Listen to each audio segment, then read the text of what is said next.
ID ஊழியர் கவின் ஆணவ படுகொலை வழக்கில் பெண்ணின் தாயாரையும் கைது செய்ய வேண்டும் என்று திமுக எம்பி கனிமொழியிடம் கவினின் பெற்றோர் வலியுறுத்தியுள்ளனர். தூத்துக்குடியில் உள்ள கவினின் இல்லத்திற்கு வருகை தந்த திமுக எம்பி கனிமொழியிடம் கவினின் பெற்றோர் அரை மணி நேரமாக பேசினர். அப்போது பல்வேறு குற்றச்சாட்டுகளை அவர்கள் முன்வைத்துள்ளனர். ஆணவ படுகொலை சம்பவம் தொடர்பாக 2 சிசிடிவி கேமராக்களை தங்களிடம் காட்ட காவல்துறையினர் மறுப்பதாகவும், கொலைக்கு முழுக்க முழுக்க சுர்ஜித்தின் தாய் தந்தையே காரணம் என்றும் குற்றம் சாட்டியுள்ளனர். சுர்ஜித்தின் தந்தையான எஸ்ஐ சரவணனை கைது செய்தது போல அவரது தாயான எஸ்ஐ கிருஷ்ணகுமாரியையும் கைது செய்ய வேண்டும் என்று கவினின் பெற்றோர் கனிமொழியிடம் வலியுறுத்தினர்.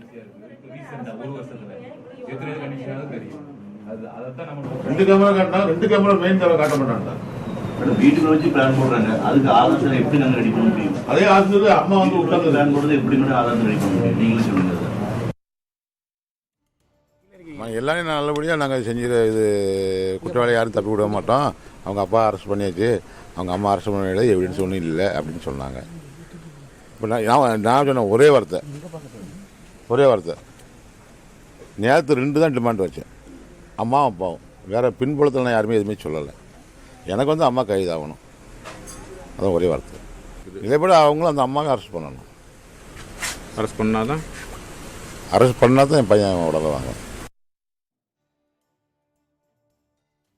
கவினின் பெற்றோரை சந்தித்தது குறித்து சமூக வலைதளத்தில் பதிவிட்டுள்ள திமுக எம்பி கனிமொழி, ஆணவ கொலை வழக்கில் குற்றவாளிகளுக்கு அதிகபட்ச தண்டனை கிடைக்க திமுக அரசு துணை நிற்கும் என்று உறுதியளித்துள்ளதாக குறிப்பிட்டார்.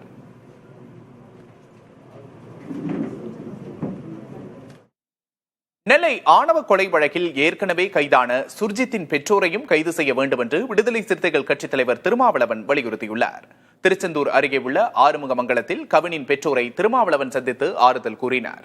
பின்னர் செய்தியாளர்களிடம் பேசிய அவர், கவினை ஏமாற்றி ஒரு இடத்திற்கு வரவழைத்து கொலை செய்துள்ளனர் என்று கூறியுள்ளார். கவின் காதலித்தது குறித்து இரு வீட்டாரின் பெற்றோருக்கும் தெரிந்தே இருந்திருக்கிறது என்றும் குறிப்பிட்டார். கவின் கொலை சம்பவத்தில் தொடர்புடையதாக கூறப்படும் சுர்ஜித்தின் பெற்றோரையும் கைது செய்ய வேண்டும் என்றும் தெரிவித்துள்ளார். யாரோ ஒருவருடைய கட்டுப்பாட்டில் இருக்கும் இளம்பெண் அச்சுறுத்தலின் காரணமாக கவினை காதலித்ததாக கூறி வீடியோ வெளியிட்டிருக்கிறார் என்றும் தொல் திருமாவளவன் கூறியுள்ளார். கவின் படுகொலை கூலிப்படையின் துணையோடுதான் அல்லது கூலிப்படையினரால் தான் நடந்திருக்க வாய்ப்பு இருக்கிறது என்பதால் பெற்றோரையும் தாய் தந்தை இருவரையும் விசாரணைக்கு உட்படுத்தி கூலிப்படையினர் யார் என்பதை கண்டறிய வேண்டும், அவர்களையும் சேர்த்து கைது செய்ய வேண்டும். ஆணவ படுகொலை செய்யப்பட்ட கவினின் குடும்பத்திற்கு நீதி கிடைக்க வேண்டும் என்று பாஜக மாநில தலைவர் நயினார் நாகேந்திரன் வலியுறுத்தியுள்ளார். கவின் உடலை வாங்க மறுத்து 4வது நாளாக போராட்டத்தில் ஈடுபட்டுள்ள பெற்றோரையும் அவர் சந்தித்து ஆறுதல் தெரிவித்தார்.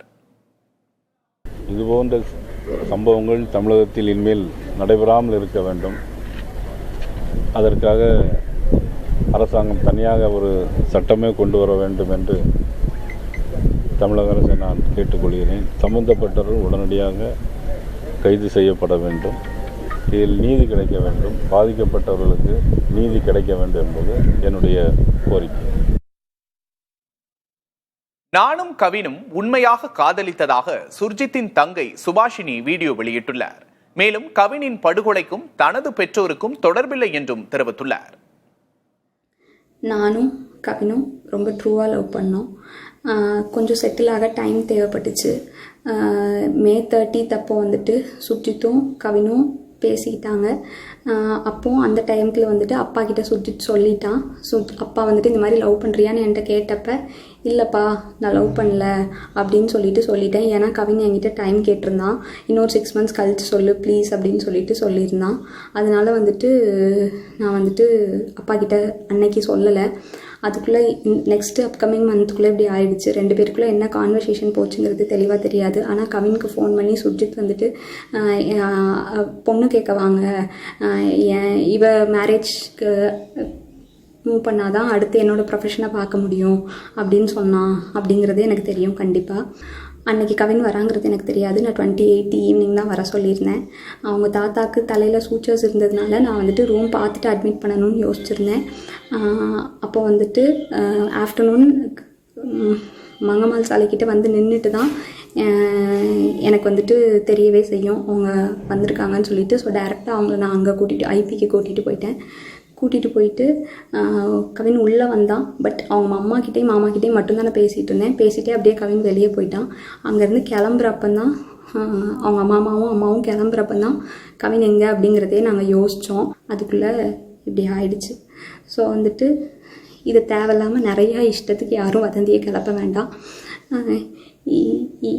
உங்களுக்கு தோணுது எல்லாத்தையும் பேசாதீங்க. எங்கள் அப்பா அம்மாவுக்கு இதில் எந்த சம்மந்தமுமே கிடையாது, அவங்களுக்கு தெரியாது. இதை இதோட விட்டுருங்க. நெல்லை ஆணவ கொலை வழக்கில் விசாரணையை தொடங்கியுள்ள சிபிசிஐடி காவல்துறையினர் கவின் கொல்லப்பட்ட இடத்திற்கு நேரில் சென்று விசாரணை மேற்கொண்டனர்.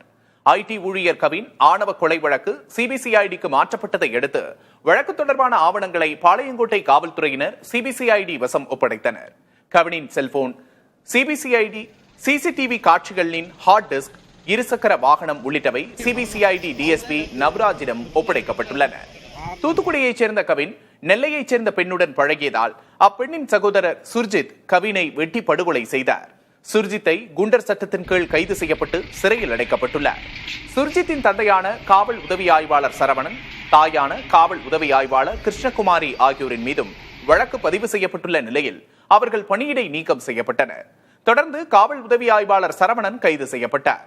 காவல் உதவி ஆய்வாளர் கிருஷ்ணகுமாரியும் கைது செய்யும் வரை உடலை வாங்க மறுத்து கவினின் உறவினர்கள் தொடர் போராட்டத்தில் ஈடுபட்டுள்ளனர்.